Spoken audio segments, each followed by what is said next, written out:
नमस्कार, स्वागत है आपका हॉर्नबिल टीवी भारत पर। आइए एक नज़र डालते हैं अब तक की खबरों पर।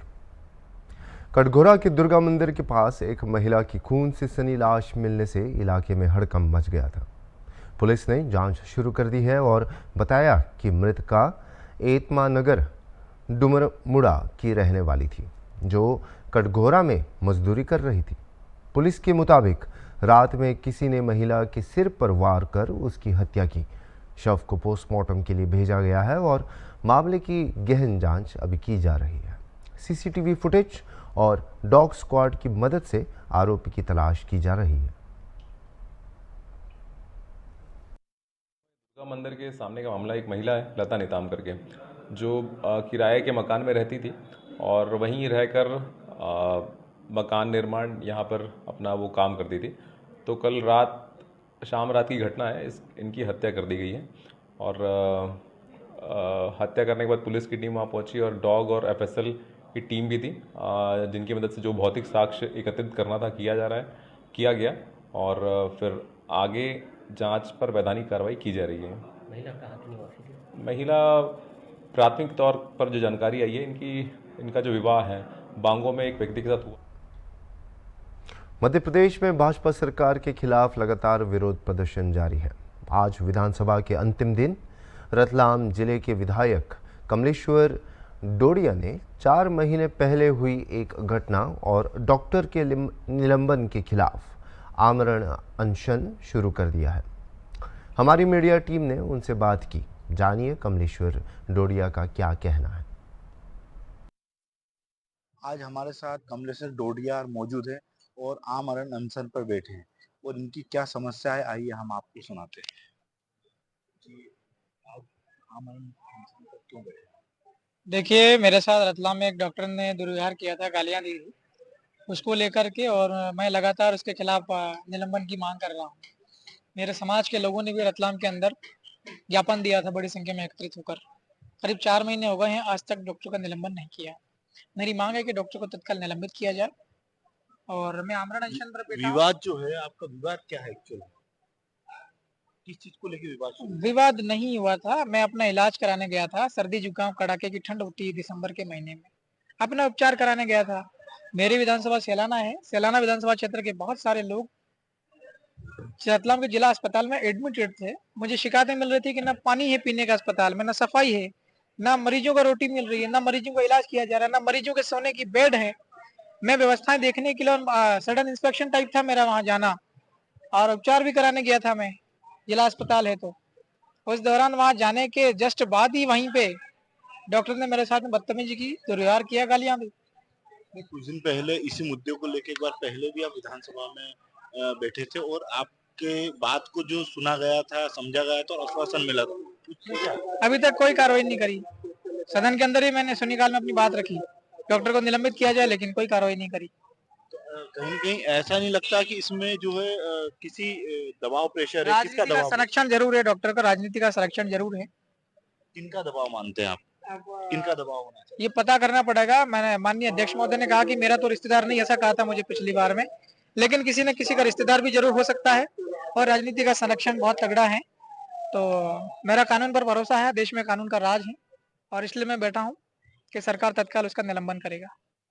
अच्छा, अगर ऐसी स्थिति जो बनी है, आज भी आपने सदन में ये बात तो रखी होगी, तो आज सदन में आपकी बात नहीं सुनी गई?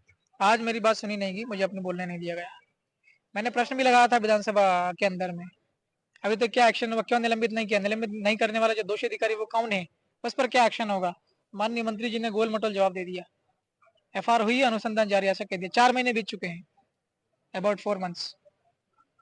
ये थे हमारे साथ कमलेश्वर डोडिया, जिनका कहना है कि 4 महीने बीत गए इनके मामले में, लेकिन आज दिनांक तक कोई कार्रवाई नहीं की गई और कहीं न कहीं दबाव है। इस दबाव को लेकर कोई भी आगामी कार्रवाई नहीं की रही। मंत्री ने भी उन्हें गोलमोल जवाब दिया है, इनका ऐसा कहना है। हॉर्नबिल टीवी के लिए स्टेट हेड भोपाल। मध्य प्रदेश सदन में मंत्री विश्वास सारंग ने मध्य प्रदेश सहकारी समिति संशोधन विधेयक 2025 पर चर्चा का प्रस्ताव रखा। कांग्रेस विधायक सचिन यादव ने इसे सहकारी आंदोलन की अंत्येष्टि बताया। उन्होंने कहा कि पिछले 20 सालों में सहकारिता आंदोलन को बढ़ाने के बजाय कुचला गया है। इस पर सारंग ने कहा कि प्रदेश में 650 से 700 नई पैक्स बनाई जाएंगी और सभी समितियों के चुनाव होंगे। सरकार चुनाव टालने की मंशा नहीं रखती। इसके बाद कांग्रेस ने सदन से वॉकआउट किया और बीच में ही विधेयक पारित कर दिया गया। आज आपने वॉकआउट किया है, क्या कहना है आपको? हम सरकारी संस्थाओं में निर्वाचन करा के जनप्रतिनिधियों के भरोसे संस्थाओं को लाना चाहते हैं।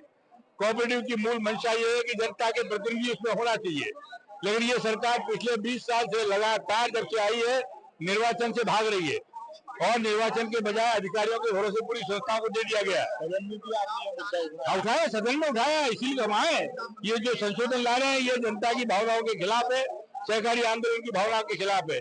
हम इसका विरोध करते हैं। हमारा ये कहना है कि अधिकारियों के हाथ से सत्ता लेकर के जनता के हाथ में सौंपी जाए। लगभग कितने वर्षों से 20 साल करीब हो रहे हैं, सभी संस्थाओं के चुनाव नहीं हो रहे। अगर अब भी ये स्थिति रही तो आगामी आपके अरे हम तो विरोध कर रहे हैं, जनता की अदालत में जाएंगे भाई, और क्या है।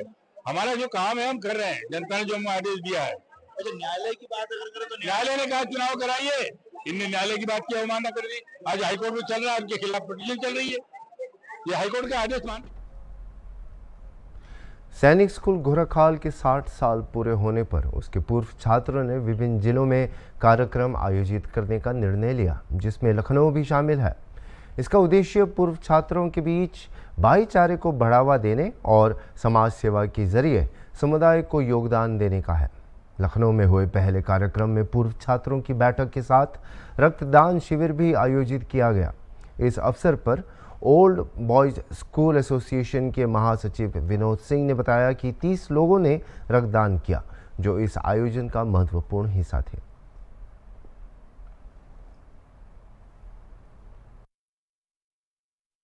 सेलिब्रेशन सैनिक स्कूल घोड़ाखाल का लखनऊ चैप्टर का जो है यहाँ पे ऑर्गेनाइज किया जा रहा है, जो कि हमारे बैच या लखनऊ के जो सेक्रेटरी हैं ओबीए के विनोद जी के अंतर्गत ऑर्गेनाइज किया जा रहा है और हम सभी उनको हार्दिक धन्यवाद बोलना चाहेंगे।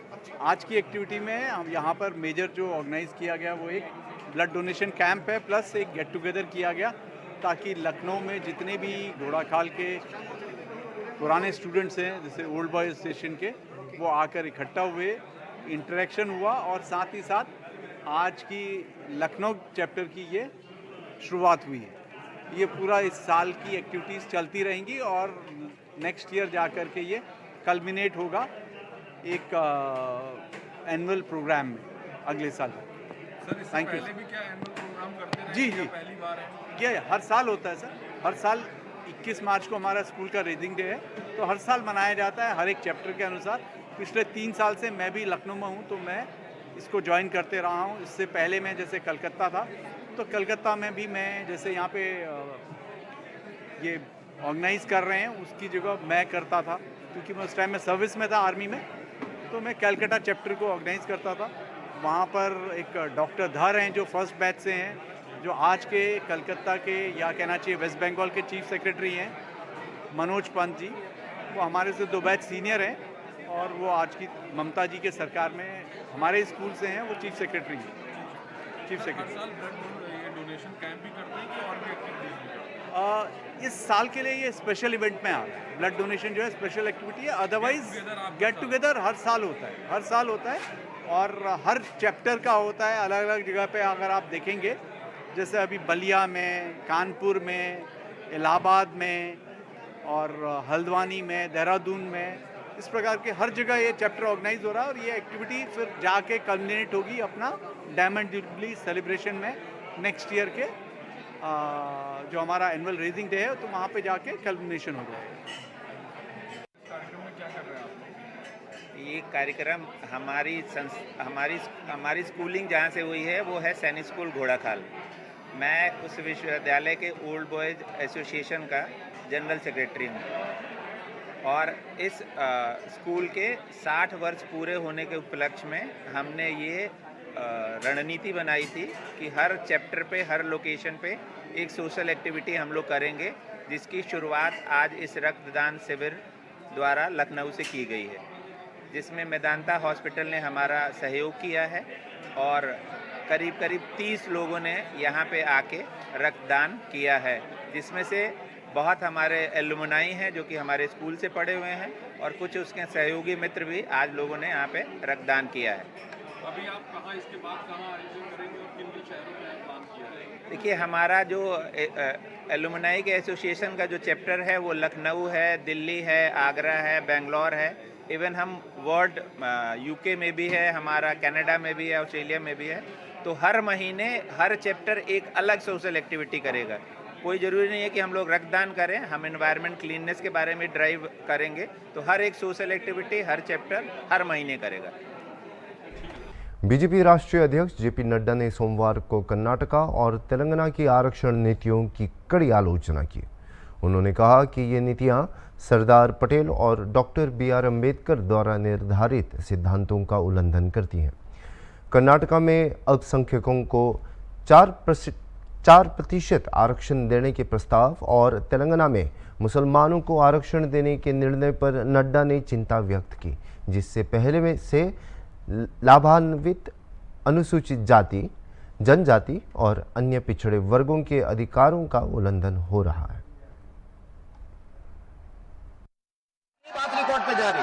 माननीय उपसभापति जी, लीडर ऑफ ऑपोजिशन ने जो बात कही है वो सरासर झूठ और गलत है। कांग्रेस का इतिहास रहा है, चाहे वो कर्नाटक की विधानसभा रही, कर्नाटक के विधानसभा में ठेकेदारों को कॉन्ट्रैक्ट देने के लिए 4% का रिजर्वेशन का प्रस्ताव पारित किया है। 4% का। ये अंबेडकर के रखवाले बनते हैं। उपसभापति जी, ये अंबेडकर के रखवाले बनते हैं। सरदार पटेल ने और अंबेडकर ने कहा कि reservation on the basis of religion will not take place. धर्म के आधार पर रिजर्वेशन नहीं होगा। इन्होंने तेलंगाना की विधानसभा में पहले तो इन्होंने SC का, ST का और OBC का हक मार करके रिजर्वेशन मुस्लिम्स को, माइनॉरिटीज को देने का काम किया है। और इन्होंने बैकडोर एंट्री क्या की है? बैकडोर एंट्री ये की है कि माइनॉरिटीज को, मुस्लिम्स को स्पेसिफिकली OBC में बैकडोर से एंट्री देने का भी काम, कुछ प्रयास इन्होंने किया। इतिहास इस बात का गवाह है। और अभी भी मेरे वक्तव्य के बाद DK शिव कुमार ने फिर से कहा है कि संविधान कांग्रेस ने दिया है, संविधान को बदलने का काम भी कांग्रेस करेगी। There is no repentance. और बदलने का क्या काम है? बदलने का काम यह है, सरकारी नौकरी तो छोड़ो, अब ठेकेदारी में भी रिजर्वेशन होगा। ठेकेदारी में इनका दिमाग। आप प्लीज आप बैठे, अपनी जगह बैठे प्लीज।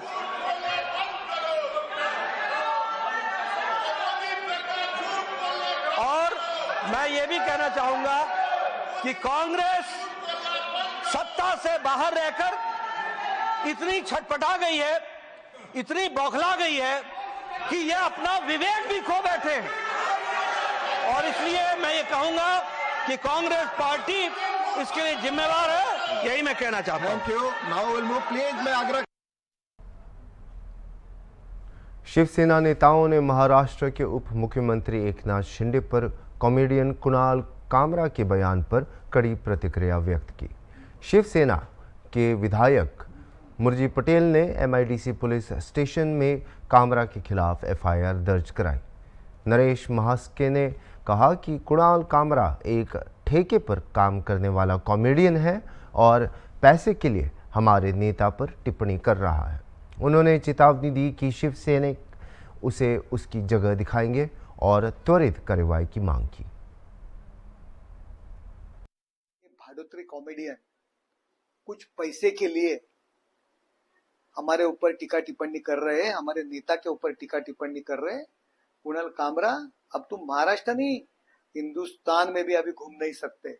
हमारे शिवसैनिक है ना, आपको आपकी जगह दिखाएंगे। और संजय राउत यूबीटी वाले, क्या आपकी हालत हुई है?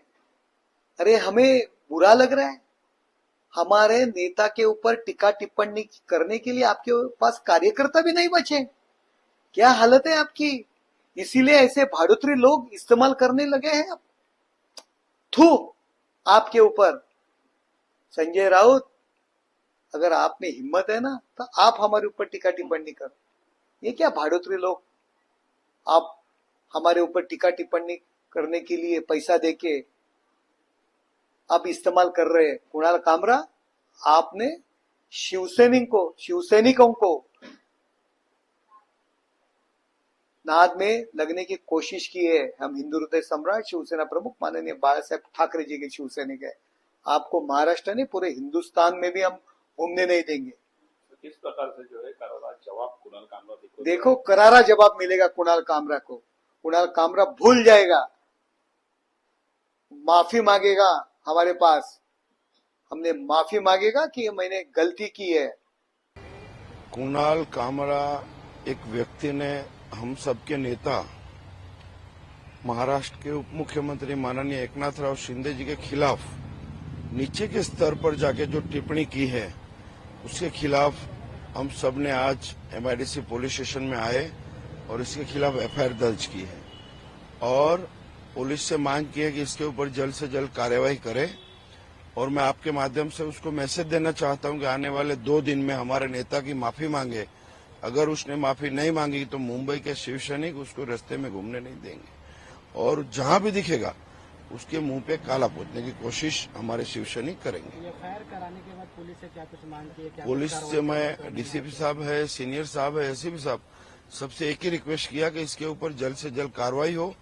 अभी महाराष्ट्र के विधानसभा के अधिवेशन शुरू है तो कल हम सब शिंदे साहब के जितने भी एमएलए हैं वो इस मुद्दा हम हाउस में उठाने वाले हैं और हमारे होम मिनिस्टर गृह मंत्री से हम विनती करेंगे इसके ऊपर कार्रवाई के आदेश दें। इसका क्या पब्लिक स्टैंड का वीडियो बताया है कि उनका टारगेट था, एक डिप्टी सीएम जो है उनका टारगेट थे कि किस तरह से, क्योंकि संजय राउत ने भी उसका वीडियो ट्वीट किया। अभी ऐसा एक हास्य कलाकार छोटा सा है, वो अपनी प्रसिद्धि के लिए इतने बड़े नेता का नाम लेके उसको प्रसिद्धि मिले इसके लिए सब स्टैंड करते हैं। क्या एफआईआर में क्या दर्ज हुआ? एक्चुअली एफआईआर क्या लिया गया?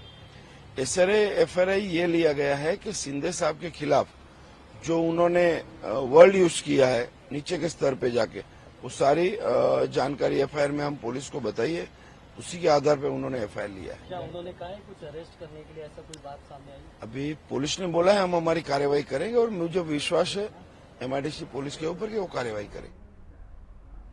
इम्फाल पश्चिम जिले के स्थानीय लोगों ने खराब सड़क हालत के खिलाफ 4 दिनों से नेशनल हाईवे 37 को ब्लॉक किया है और तब तक इसे जारी रखने की धमकी दी है जब तक सड़क की मरम्मत और ब्लैक टॉपिंग नहीं की जाती। स्थानीय लोग कहते हैं कि 4 साल से खराब सड़क हालत के कारण उन्हें यह कदम उठाना पड़ा। लांजिंग क्षेत्र की एक महिला ने बताया कि धूल और पराग के कारण स्वास्थ्य समस्याएं भी बढ़ रही हैं। लोग अधिकारियों से कई बार संपर्क करने के बावजूद कोई सुधार नहीं होने से नाराज हैं और स्थानीय विधायक और जिला प्रशासन को दोषी ठहराया है। सड़क ब्लॉकिंग तब तक जारी रहेगी जब तक सड़क निर्माण शुरू नहीं होता। 4 दिन हो गया। मेरा नाम गोनी देवी। 4 दिन हो गया, रोज से तब से हमने धरना किया, कुछ अथॉरिटी वगैरह नहीं आया। एक से हमारे लोकल का एमएलए है ना, कुछ देखने के लिए आना चाहिए ना, बिल्कुल नहीं आता। रोड में हम लोग कैसे जिएगा? बुढ़ा भी है, बीमार भी, सब बच्चा बीमार वगैरह पड़ गया, सांस लेने से मुश्किल हो गया, पूरा मिट्टी पूरा धूल पड़ा है। इधर से इधर तक जाने से मुश्किल हो गया सर, क्योंकि पूरा मिट्टी धूल इधर से इधर तक रास्ता दिखाई नहीं देता, पूरा मिट्टी धूल पड़ गया, बच्चा बीमार पड़ गया, सब लोग बीमार पड़ गया। कैसे रहेगा? सांस लेने से मुश्किल हो गया, आसपास की दुकान वगैरह सभी बीमार हो गया। ये बताइए जो नॉर्मल एक्टिविटी होता है तो बच्चों को स्कूल जाना होता है तो किसी को कहीं जगह जाना होता है, वो सब एक्टिविटी आप लोग कैसे मेंटेन कर रही है? आप लोग किस तरह से? जो बच्चे का ना अभी सीबीएसई के है ना एग्जाम चल रहा है ना, उसको रास्ता से छोड़ना पड़ेगा। 8 बजे आता है बच्चे लोग, रास्ता तो उन लोगों के लिए तो छोटा है। जब पेशेंट वगैरह आता है ना, बीमारी वगैरह आता है ना, जो प्रेगनेंसी वुमेन आता है ना, उसको तो कैसे इधर रखेगा, उसको छोड़ना पड़ता है। नहीं, मेरा पूछने का मतलब है रास्ता तो छोड़ना पड़ता है, छोड़ भी रहे आप लोग, पर मुश्किल तो हो रही है ना उन लोगों को। मुश्किल तो हो रही है उन लोगों को। आधा घंटा इधर बिठाता है, पर गाड़ी वगैरह सब कुछ आता है, कैसे मैनेज करेगा? कितना दिन पानी डाला रोड में, पानी डाल के कितना दिन रह पाएगा हम मिट्टी से? तो यहाँ पे जो लोग रहती है, लोकल एरिया है, क्योंकि अगर मान लीजिए कोई इमरजेंसी आ गया तो अभी किन किन मुश्किलों का सामना करना पड़ता है आप लोग को? इमरजेंसी आ गया तो सर उसको भी ये रोड में कितना बड़ा बड़ा कल्वर रहता है, उसको उठाना पड़ता है। फिर हमने उसको खींचा है, ये एक आदमी से खींचेगा और 2 दिन औरत से खींचने से मुश्किल हो जाता है। 10-15 करके खींचा है, फिर उसको रास्ता छोड़ना तो पड़ता है ना, छोटा है। फिर बच्चे वगैरह आता है ना, उन लोग का एग्जाम चल रहा है, उसका भी थोड़ा रास्ता साइड करके उसको जाना पड़ता है, उसको भी ऐसे ही भेजता है। है ना, ये लाइफलाइन है, लाइफलाइन में इस तरह से छोड़ देंगे तो कैसे रहेगा? यहाँ पर ट्रक, बहुत सारा ट्रक यहाँ पर है, ट्रक जाता है, फिर बड़ा बड़ा गाड़ी भी जाता है ना मैडम, धूल ही धूल हो जाता है, पूरा तो धूल। इसलिए हमें भी ये कदम उठाना पड़ा, मुश्किल है हमें भी। प्रोसेस कब तक चलेगा? प्रोसेस जो चलेगा जब तक चलेगा, जब तक कोई प्रोग्रेस हम लोगों को दिखाएगा तब तक ये प्रोसेस चलेगा। अब किस लेवल से बनाना चाहिए, किस तरह से? जैसे नेशनल हाईवे में बनाता है वैसे ही तो बनाना चाहिए। अगर वो लोग वैसे बनाने से थोड़ा दिक्कत वगैरह वो हो रहा है तो कम से कम ये थोड़ा सा मेंटेन करके, मतलब ये जो धूल होता है, हमें दुकान में हम लोग वेजे से ना, तो थोड़ा सा मतलब मुश्किल हो जाए। अभी के लिए इतना ही, और खबरों के लिए आप देखते रहिए हॉर्नबिल टीवी।